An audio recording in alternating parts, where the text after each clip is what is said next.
الأجيال القادمة، الأجيال التي سوف تستلم زمام الأمور في المستقبل وتكمل المسيرة والنهضة التي بدأت في البحرين.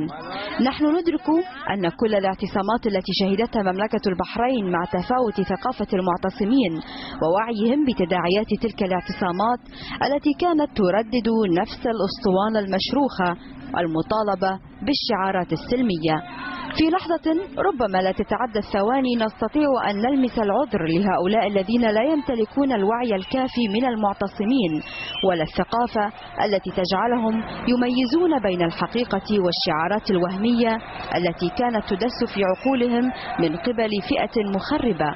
لكن ما هو العذر الذي يمكن أن نبرر به أفعال هؤلاء المثقفون والمربون لأجيال البحرين القادمة والذين دعوا إلى الاعتصام المفتوح دون أن نعرف ما مفهوم هذا الاعتصام؟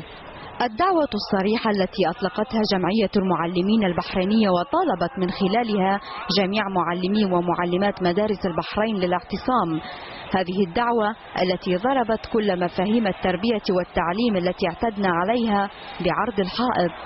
فالاعتصام الذي دعا إليه رئيس جمعية المعلمين لم يكن أكثر من مجرد نوايا سياسية كان يحركها هذا المربي الصالح بين قوسين مهدي أبو الذيب الذي هو عار على تاريخ هذه المهنة، مهنة التربية والتعليم. هذا الخارج عن القانون الذي جعل من بعض المدرسين والمدرسات كالأدوات التي يحركها كيفما شاء ومتى شاء من أجل تحقيق تلك المطالب السلمية والتي كانت غطاء للمآرب السياسية.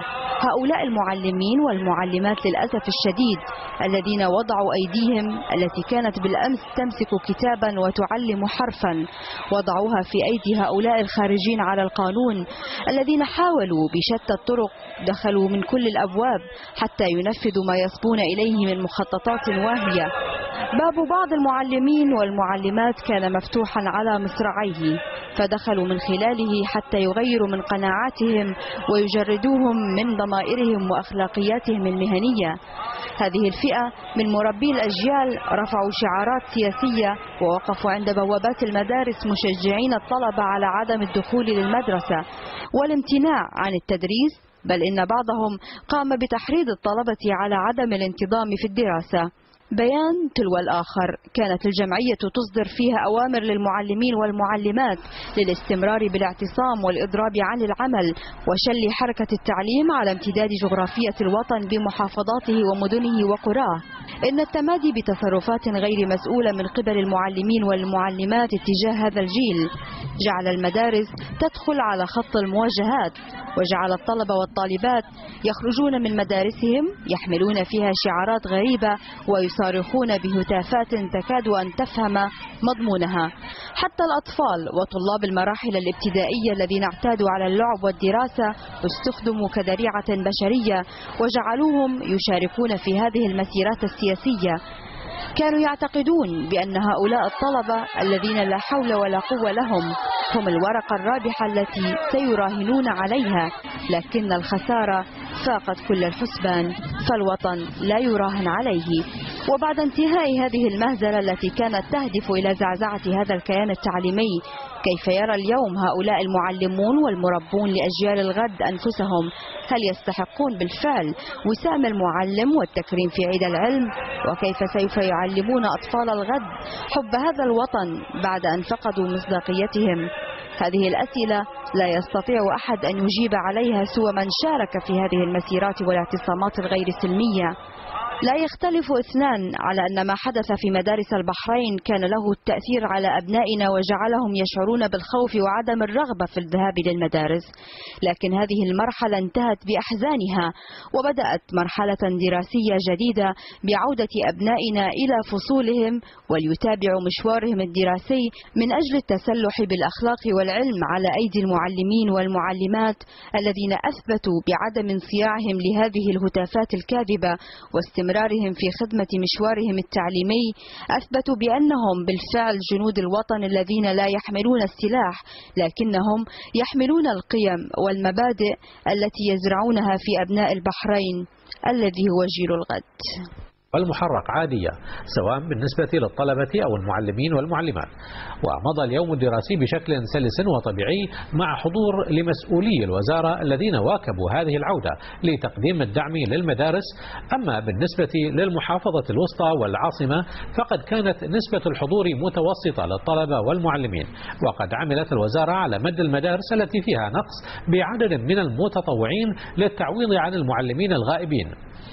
أما بالنسبة للمحافظة الشمالية فقد كان الحضور ضعيفا عدا منطقة مدينة حمد الذي كان الحضور فيها متوسطا. والجدير بالذكر أن أغلب المدارس الابتدائية قد شهدت عودة لافتة وبدت عليهم ملامح الفرح والسعادة لعودتهم لمقاعد الدراسة، كما كان لافتا مرافقة أولياء الأمور لطلابهم إلى المدارس.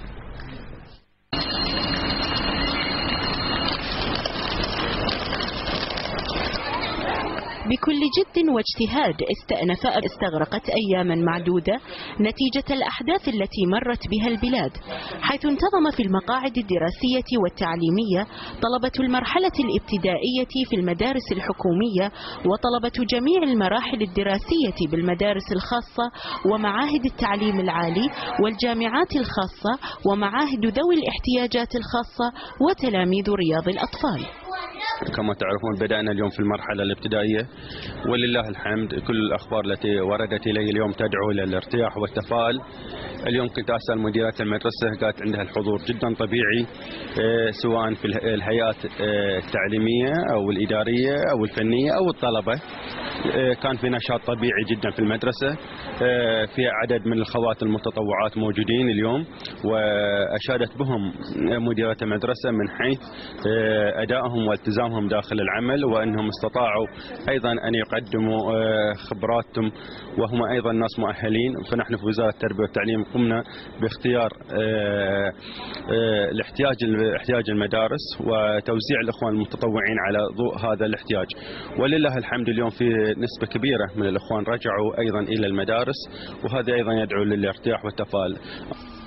من الأمس إلى اليوم انتقلت البحرين إلى أجواء السلم والأمان والاستقرار التي انعكست بصورة إيجابية على نفوس أولياء الأمور، وهو ما دفع فيهم روح الإصرار والتحدي لحث أبنائهم على مواصلة الانخراط في صفوفهم الدراسية واستكمال المسيرة التعليمية وفق الرؤى التي وضعتها وزارة التربية والتعليم تلبية لمتطلبات المرحلة المقبلة. فرحة وأمل ارتسمت على وجوه الطلبة والطالبات خاصة الصغار لعودة الحياة الدراسية من جديد، فرحة بالعودة سريعا إلى بيتهم الثاني وصفهم ودرسهم وأصدقائهم ومعلميهم، وأمل بغد أفضل يكسرون معه هاجس الخوف ويستكملون رحلة العلم والتنوير. أنا اليوم مستانسة لأني جيت المدرسة. أمس كنت في البيت بروحي متمللة ما حد وياي، بس اليوم جيت المدرسة عشان أتعلم. أنا أحب أتعلم عشان أخدم ديرتي، لأن الواحد لازم يحب ديرته. ولين كبرت أحب أشتغل مدرسة عشان أعلم البنات وهم بعد يصيرون مثلي ويتعلمون. أحب إن البنات يستفيدون مني ويتعلمون ويكونون يخدمون بلدهم. أنا أحب المدرسة وأحب المدرسة في البحرين، وأنا كنت متسجلة في البيت وقت إجازة، وأحب المدرسة دوام رسمي وتاني الفرحة في البحرين. وفي انتظار عودة بقية المراحل الدراسية في المدارس الحكومية وجامعة البحرين قريبا جدا، يكون العقد التعليمي قد اكتمل بعد أن عادت اليوم كافة مراحل التعليم الخاص والابتدائي الحكومي بكل انسيابية وانتظام.